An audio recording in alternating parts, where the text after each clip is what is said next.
As police gear up for another weekend of dealing with unruly bar customers in downtown Albuquerque, there is word tonight that a club that was supposed to bring some badly needed class downtown has suddenly closed less than 9 months after it opened.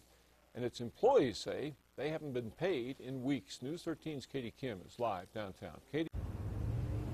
Dick, on a Friday night, you typically hear jazz coming from Jazzbah, which is a far cry from some of the more mainstream bars just a few blocks away.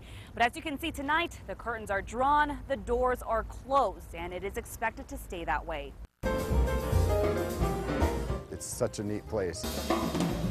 People would come in and they'd be like, I don't feel like I'm in Albuquerque. But behind the smooth beats was a sinking business, according to now former employee Robert McLaughlin. I was the maitre d'. He says he worked full-time at Jazzbah since December, but had only been paid for 2 months of work. I basically said yesterday, which other employees have also done, said they're not coming back until they were able to get paid. But that threat held little clout, because today the building's landlord had had enough too. The landlord says Jazzbah's owners weren't making rent payments for months, so he was forced to change the locks and close them down. Word traveled fast to McLaughlin and other employees. I have called, but I have not heard anything back. To me, it's not fair that all of us gave our time and our energy, but in return we were not compensated. McLaughlin says Jazzbah owes him $1,700, money that he wants back.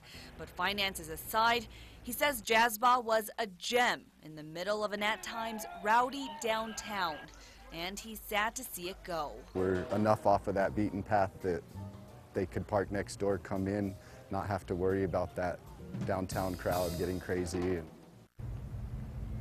Now the landlord tells us he worked with Jazzbah to try to keep it above water by holding free events, even paying for advertisements, but nothing worked. Back to you.